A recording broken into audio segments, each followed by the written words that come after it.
दोस्तों कलाम arts classes के YouTube channel पे आप सभी का स्वागत है।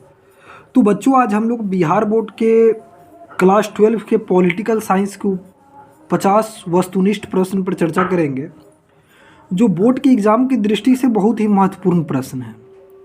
तो हम एक एक करके इन प्रश्नों को जानने की कोशिश करते हैं। चलिए, पहला प्रश्न है कि लोकसभा में अनुसूचित जनजाति के लिए कितनी सीटें आरक्षित हैं? तो इसका आंसर हो जाएगा डी। देखिए, लोकसभा में अनुसूचित जनजाति के लिए 47 सीटें आरक्षित है।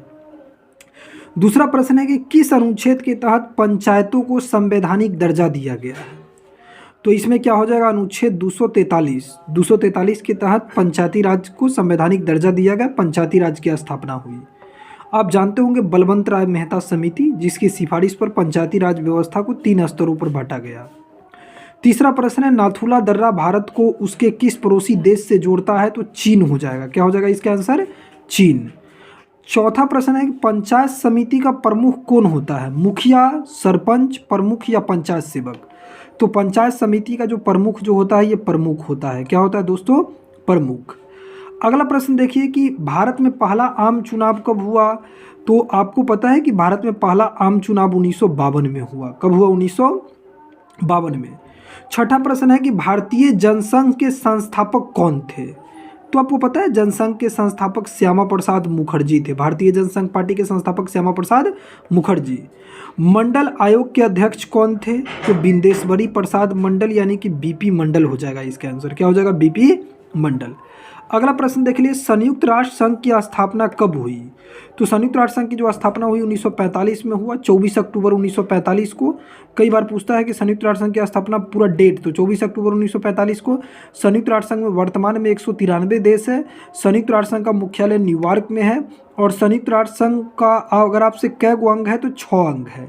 सुरक्षा परिषद में अस्थायी सदस्यों की संख्या कितनी है? तो 10 सदस्य है अस्थायी। और अगर अस्थायी पूछता तो 5, लेकिन अस्थायी पूछा है तो क्या हो जाएगा? 10। महासभा में कुल सदस्यों की संख्या कितनी है?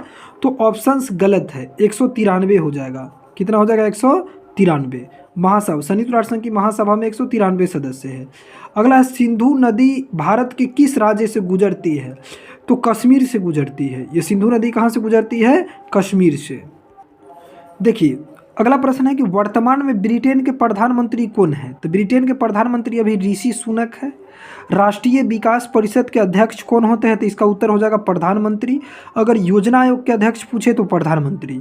नीति आयोग के अध्यक्ष, जिसको योजना आयोग को ही भंग करके नीति आयोग बना, तो उसके अध्यक्ष प्रधानमंत्री। राष्ट्रीय विकास परिषद के भी अध्यक्ष कौन होंगे? प्रधानमंत्री। संपत्ति का अधिकार तो आप जानते हैं मौलिक अधिकार में पहले था, लेकिन अब कानूनी अधिकार है। क्या हो जाएगा? कानून का अधिकार। निम्न में से कौन सा राज्य 1966 में बना? तो देखिए, पंजाब बना था 1966 में।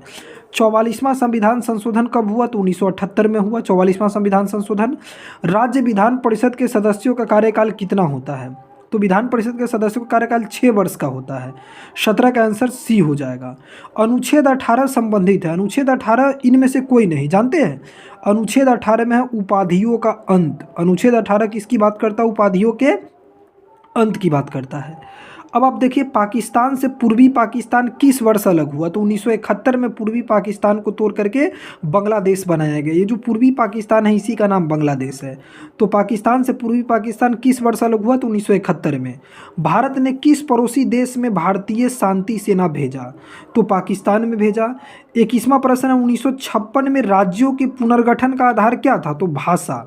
आप जानते हैं भारत में भाषा के आधार पर राज्यों का बंटवारा हुआ, और भाषा के आधार पर गठित होने वाला सबसे पहला राज्य कौन था? आंध्र प्रदेश था। कौन था?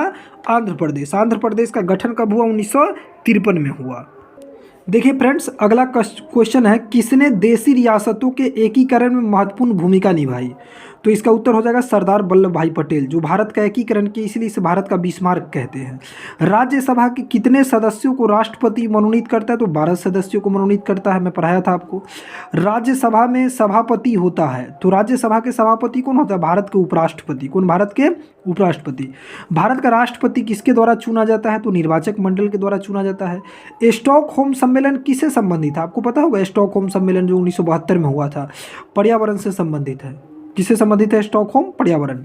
बर्लिन की दीवार बनाई गई, आपको पता है बर्लिन की दीवार 1961 में बनाया गया, लेकिन ये दीवार गिरा कब? 1989 में। तो बर्लिन की दीवार कब बनाई गई? तो फ्रेंड्स इसका आंसर लिखिएगा 1961। संयुक्त राष्ट्र संघ का सबसे बड़ा अंग क्या है? तो आपको पता है संयुक्त राष्ट्र संघ का सबसे बड़ा अंग महासभा है। 6 अंग है ना, उसमें सबसे बड़ा अंग महासभा है। कौन सा अनुच्छेद जीवन के अधिकार से संबंधित है? तो अनुच्छेद 21। अनुच्छेद 21 जीवन के अधिकार से संबंधित है। ब्रेग्जिट किस देश से संबंधित है? तो ब्रिटेन से संबंधित है। इंग्लैंड, जब यूरोपियन यूनियन को इंग्लैंड छोड़ दिया उसी को ब्रेग्जिट कहते हैं। पंचशील समझौता कब हुआ? तो 1954 में हुआ पंचशील समझौता भारत और चीन के बीच। संयुक्त राष्ट्र संघ के प्रथम महासचिव कौन थे? त्रिवेली को माना जाता है संयुक्त राष्ट्र संघ का प्रथम महासचिव। विकेंद्रीकरण किस शासन की व्यवस्था है? तो संघात्मक शासन की व्यवस्था है विकेंद्रीकरण। दक्षेस का पहला सम्मेलन किस देश में हुआ? आपको पता है दक्षेस का पहला सम्मेलन बांग्लादेश में, बांग्लादेश की राजधानी ढाका में दक्षेस का पहला सम्मेलन 1985 में हुआ। अगला है, हमारी नियोजन व्यवस्था किस विचारधारा पर आधारित है? तो लोकतांत्रिक समाजवाद पे हमारी नियोजन व्यवस्था आधारित है।